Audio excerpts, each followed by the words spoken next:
Hello everyone. आज हम पढ़ेंगे क्लास 10th का chapter number 4 carbon and its compound का पार्ट नंबर 2। तो इसमें हम पढ़ेंगे वर्सेटाइल नेचर ऑफ कार्बन। सबसे पहले जानेंगे कि वर्सेटाइल का मतलब क्या होता है। ठीक है, हमने देखा कि जो मैक्सिमम चीज़ें हमारे आसपास प्रेजेंट हैं वो किसकी बनी है, वो कार्बन की बनी हुई हैं या फिर वो कंटेन करती हैं कार्बन को। ठीक है, हमने देखा कि बहुत सारी चीज़ें जो हमारे आसपास हैं वो कंटेन करती हैं कार्बन को। ठीक है, हमने पढ़ा था कि एलिमेंट्स तो बहुत सारे हैं, तो ऐसा कौन सा नेचर व ऐसी कौन सी प्रॉपर्टी है कि जिसकी वजह से मैक्सिमम चीज़ें कार्बन की बनी हुई हैं। ठीक है, तो जानना पड़ेगा ना उस नेचर या उस प्रॉपर्टी के बारे में जिसकी वजह से मैक्सिमम चीज़ें कार्बन की बनी हुई हैं। तो इस टॉपिक में हम पढ़ेंगे कि ऐसी कौन सी प्रॉपर्टी या फिर ऐसी कौन सा नेचर है कार्बन का जिसकी वजह से मैक्सिमम कार्बन कंपाउंड्स प्रेजेंट हैं। तो हमने क्या देखा था कि जो मैक्सिमम चीज़ें हैं वो कंटेन कर रही हैं कार्बन को, इसको ही बोलते हैं वर्सेटाइल नेचर। ठीक है, तो हमने लास्ट वीडियो में पढ़ा था कि कार्बन के कंपाउंड्स जनरली कैसे बनते हैं। ठीक है, हमने देखा था कि जो कार्बन होता है वो शेयरिंग करता है, कार्बन शेयरिंग करता है और शेयरिंग करने की वजह से जो बॉन्ड बनता है उसे हम बोलते हैं कोवेलेंट बॉन्ड। ठीक है, और शेयरिंग करने की वजह से जो बॉन्ड बना, जो कंपाउंड बना, उसको हमने बोला कोवेलेंट कंपाउंड। ठीक है, तो इस टॉपिक में हमें पढ़ना क्या है, उस नेचर, उस प्रॉपर्टी के बारे में पढ़ना है कार्बन की जिसकी वजह से मैक्सिमम कार्बन कंपाउंड्स प्रेजेंट है, फिर मैक्सिमम ऐसी चीज़ें प्रेजेंट हैं जो कंटेन करती है कार्बन को। तो पहली प्रॉपर्टी है कैटिनेशन। प्रॉपर्टी का नाम है कैटिनेशन। इसका मतलब है कि कार्बन के पास एक यूनिक तरह की एबिलिटी है। ठीक है, क्या एबिलिटी है कि वो अपने जैसे एलिमेंट, अपने जैसे कार्बन एटम के साथ में कंबाइन होके एक लार्ज मॉलिक्यूल बना सकता है। तो कैटिनेशन क्या है, कैटिनेशन कार्बन की वो प्रॉपर्टी है जिसमें कार्बन अपने जैसे ही कार्बन एटम के साथ में मिलके एक लार्ज मॉलिक्यूल बना लेता है। तो इस प्रॉपर्टी को हम बोलते हैं कैटिनेशन। ठीक है, अब जब भी कार्बन के एलिमेंट्स, कार्बन के एटम्स जब कंबाइन होंगे तो वो लार्ज मॉलिक्यूल बनाएंगे। या तो वो लॉन्ग चेन होगी, सिंपल चेन होगी लॉन्ग चेन कार्बन की, या फिर ब्रांच्ड चेन होगी। ठीक है, या फिर कैसे होंगे, कार्बन अरेंज होंगे रिंग की फॉर्म में। देखो एग्जांपल के लिए ये लॉन्ग चेन बना ली, एक चेन बना दी। ठीक है, इसको बोला एक ब्रांचिंग फॉर्म में बना दिया और ये क्या है, रिंग फॉर्म में बना दिया। देखो कार्बन कार्बन कार्बन, यहाँ पे H3 H2 H3 क्यों है, ये आगे का टॉपिक है, मैं आपको आगे बताऊँगी। ठीक है, इसके बाद आप क्या देख रहे हो, यहाँ पे कार्बन और कार्बन के बीच में किस टाइप का बॉन्ड है। देखो ये कैसे बना होगा, कार्बन की वैलेंसी कितनी होती है, कार्बन की वैलेंसी होती है 4। ठीक है, जिसकी जितनी वैलेंसी होती है वो उतने ही बॉन्ड बनाता है। तो कार्बन की वैलेंसी कितनी है, 4 है, तो कार्बन 4 ही बॉन्ड बनाएगा। से एक कार्बन का एलिमेंट ये रहा, एक ये रहा, एक ये रहा, तो इन तीनों के बीच में सिंगल बॉन्ड है। ठीक है, पर हमें क्या पता है कि कार्बन की वैलेंसी कितनी होती है, 4, तो हर कार्बन का एटम 4 बॉन्ड बनाएगा। देखो इस कार्बन का बॉन्ड कितना है, एक ही है, तो 3 तो रह गया ना, तो उस 3 को पूरा करने के लिए हाइड्रोजन आता है। ठीक है, तो 1 2 3, तो यहाँ पे हाइड्रोजन। अब देखो इस कार्बन को, इसकी वैलेंसी कितनी हो गई, यहाँ पे एक बॉन्ड इसने बनाया, 2 बॉन्ड बनाया, पर कार्बन की वैलेंसी तो 4 होती है, तो यहाँ पे 2 बॉन्ड और बनेंगे, तो एक यहाँ पे एक यहाँ पे, यहाँ पे हाइड्रोजन आएगा, क्योंकि हाइड्रोजन के पास, हाइड्रोजन को चाहिए कितना, 1 इलेक्ट्रॉन चाहिए, और कार्बन को भी इधर से 1 चाहिए, क्योंकि यहाँ से उसको इस कार्बन से मिल गया, यहाँ पे उसे इस कार्बन से मिल गया, यहाँ इस हाइड्रोजन से मिल गया, तो यहाँ पे 1 चाहिए। ठीक है, यहाँ पे देखो इस कार्बन के लिए यहाँ पे 1 बॉन्ड बन रहा है, कार्बन की वैलेंसी कितनी है 4, तो 4 बॉन्ड्स बनेंगे, 1 बॉन्ड ये रहा, एक यहाँ पे एक यहाँ पे एक यहाँ पे, और यहाँ पे कौन आएगा, हाइड्रोजन। ठीक है, तो ये ऐसे बना है। अब देखो यहाँ पे कार्बन और कार्बन के बीच में कैसा बॉन्ड है, सिंगल बॉन्ड है। यहाँ भी कार्बन कार्बन के बीच में सिंगल बॉन्ड है, और यहाँ भी कार्बन कार्बन के बीच में सिंगल बॉन्ड है। ठीक है, तो वो कार्बन कंपाउंड्स, ठीक है ध्यान से सुनना, वो कार्बन कंपाउंड्स जिनमें कार्बन एटम्स के बीच में, ध्यान रखना, कार्बन एटम्स, जिनमें कार्बन एटम्स के बीच में सिंगल बॉन्ड हो, ठीक है, वो कार्बन कंपाउंड्स जिसमें कार्बन एटम्स के बीच में सिंगल बॉन्ड हो, उनको हम बोलेंगे सैचुरेटेड कंपाउंड्स। ठीक है, और वो कार्बन कंपाउंड्स जिनमें कार्बन एटम्स के बीच में डबल बॉन्ड हो या फिर ट्रिपल बॉन्ड हो, ऐसे कार्बन कंपाउंड्स को हम बोलेंगे अनसैचुरेटेड कार्बन कंपाउंड्स। तो हमने बॉन्ड्स की हेल्प से कार्बन कंपाउंड को 2 कैटेगरी में डिवाइड करा। ठीक है, एक है सैचुरेटेड और एक है अनसैचुरेटेड। तो सैचुरेटेड कार्बन कंपाउंड्स वो कार्बन कंपाउंड्स जिसमें कार्बन एटम्स के बीच में सिंगल बॉन्ड हो, तो वो कौन सा हो गया, सैचुरेटेड। और अनसैचुरेटेड वो कार्बन कंपाउंड्स जिसमें कार्बन एटम्स के बीच में डबल बॉन्ड हो या फिर ट्रिपल बॉन्ड, उनको हमने बोला अनसैचुरेटेड कार्बन कंपाउंड्स। ठीक, एग्जाम्पल के लिए देखो, ये हमने ऐसे लिख दिया, अब इसको देखो इलेबोरेट कर रहे हैं। तो कार्बन कितने, 1 2 3 4, तो 1 2 3 4, 4 के बीच में सिंगल बॉन्ड लगा दिया। अब देखो इसके पास कितना है, 1 सिंगल बॉन्ड है, 3 लगाएगा ये, तो 1 2 3 4, 4 वैलेंसी होती है, तो 4 बॉन्ड। इसका देखो 1 2 3 4, 1 2 3 4, 1 2 3 4। ठीक है, 4 वैलेंसी तो 4 बॉन्ड्स, जितने बॉन्ड उतनी वैलेंसी। अब यहाँ पे देखो, यहाँ पे हमने लगाया डबल बॉन्ड, तो 1 2 3, ये तो गलत हो गया, यहाँ पे सिंगल आएगा। अब देखो 1 2 3 4, ठीक है सही है। यहाँ पे हाइड्रोजन कम कर दिया, हटाई दिया इस कार्बन के लिए, तो देखो 1 बॉन्ड यहाँ पे, 2 यहाँ पे, 1 2 3, तो यहाँ पे 1 आएगा हाइड्रोजन। ठीक है, तो 1 2 3 4, यहाँ पे देखो 1 2 3 4, 1 2 3 4। ठीक है, तो यहाँ पे क्या करा, हाइड्रोजन 1 ही लगाया है। ठीक है, और यहाँ पे क्या करा, यहाँ पे 1 हाइड्रोजन हटा के डबल बॉन्ड लगा दिया। आप सिर्फ इतना देखो कि वैलेंसी पूरी है कि नहीं है, 1 2 3 4, 1 2 3 4, 1 2 3 4, 1 2 3 4, जितनी वैलेंसी उतने बॉन्ड्स। ठीक है, तो यहाँ पे कैसा है, डबल बॉन्ड। अब आपके लिए एक छोटा सा क्वेश्चन,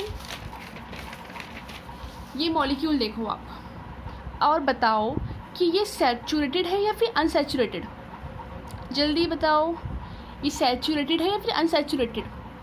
देखो हमने क्या बोला था कि हमें कार्बन के बीच के बॉन्ड्स को देखना है, तो कार्बन कार्बन के बीच में सिंगल बॉन्ड, कार्बन कार्बन के बीच में सिंगल बॉन्ड, तो ये कैसा है, सैचुरेटेड। हमें ये सब नहीं देखना, हमें सिर्फ कार्बन और कार्बन के बीच के बॉन्ड को देखना है, तो ये कैसा हुआ, सैचुरेटेड।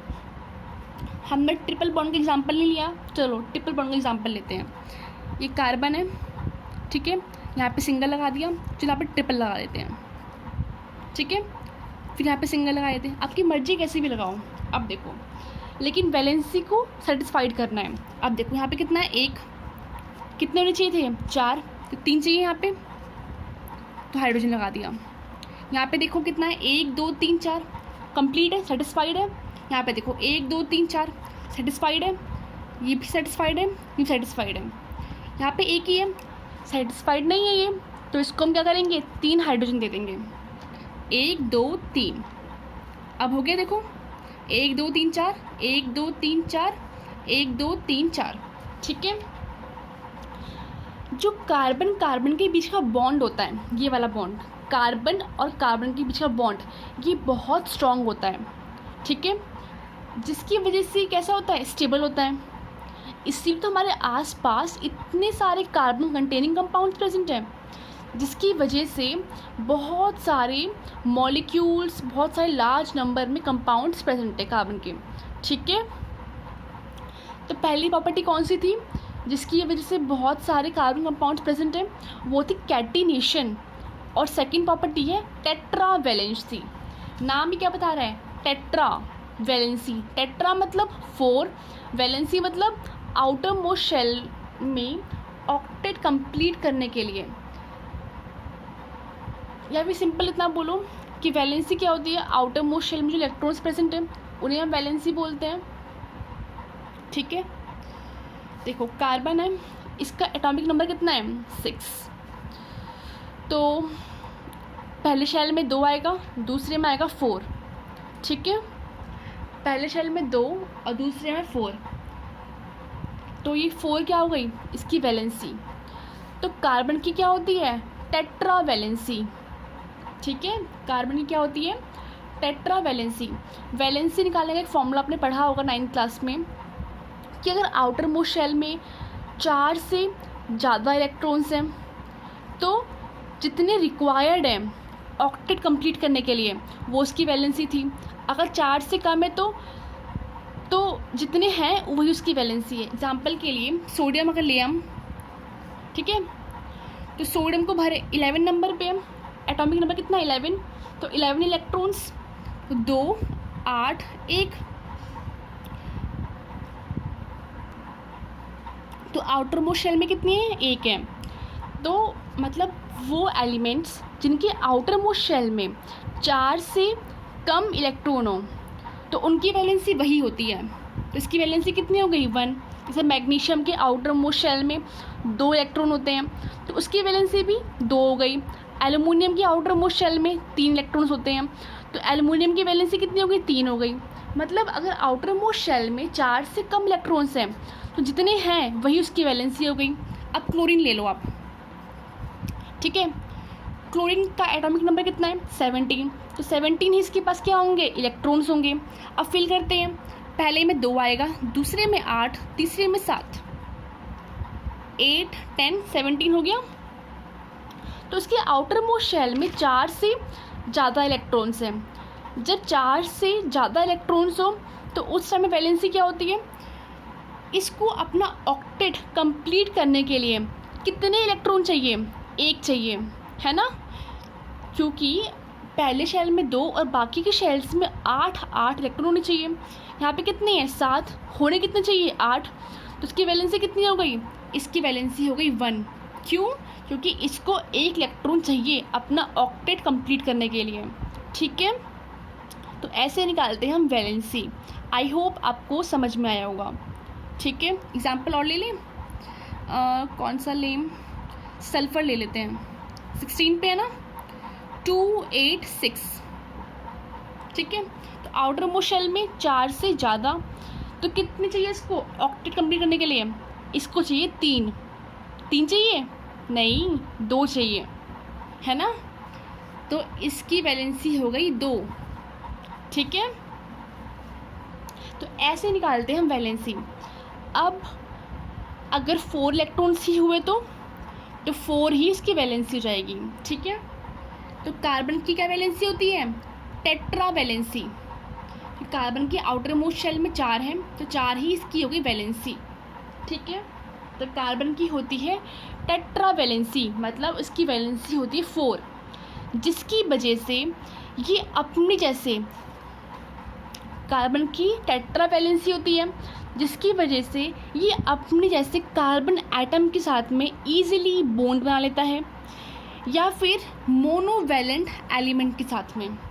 ठीक है, कार्बन की होती है टेट्रा वैलेंसी जिसकी वजह से ये अपने जैसे, खुद के जैसे एलिमेंट के साथ में, खुद के जैसे एटम के साथ में बॉन्ड बना लेता है या फिर मोनोवैलेंट एलिमेंट के साथ में अब मोनोवैलेंट क्या होता है?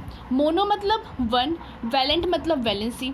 वो एलिमेंट्स जिनकी वैलेंसी हो वन उनको हम बोलेंगे मोनोवैलेंट एलिमेंट। जैसे हाइड्रोजन की वैलेंसी कितनी है? वन है। क्लोरीन की कितनी है? क्लोरीन की भी वन है। ठीक है। जनरली कार्बन कंपाउंड्स किसके साथ बनाते हैं? ऑक्सीजन हो गया, सल्फर हो गया, ठीक है, इनके साथ में मिलके कंपाउंड बनाता है। अब एक और रीज़न है जिसकी वजह से इतने सारे कार्बन कंपाउंड्स प्रेजेंट हैं, वो ये है कि जो स्ट्रॉन्ग बॉन्ड होता है कार्बन कार्बन के बीच में, देखो हमने भी ऊपर पढ़ा था ना कि जो कार्बन कार्बन के बीच में बहुत स्ट्रॉन्ग बॉन्ड होता है ना। अभी बॉन्ड स्ट्रॉन्ग क्यों होता है? ये बॉन्ड स्ट्रॉन्ग इसलिए होता है क्योंकि कार्बन जो होता है वो बहुत स्मॉल होता है साइज़ में। ठीक है, कार्बन कैसा है अपनी साइज़ में? बहुत छोटा है, जिसकी वजह से कार्बन कार्बन के बीच का बॉन्ड स्ट्रॉन्ग होता है। देखो ये कार्बन का एलिमेंट है और ये कार्बन का एलिमेंट है। ठीक है, तो यहाँ पे मान लो ये शेयरिंग कर रहे हैं। ठीक है, ठीक है, मान लो शेयरिंग कर रहे हैं।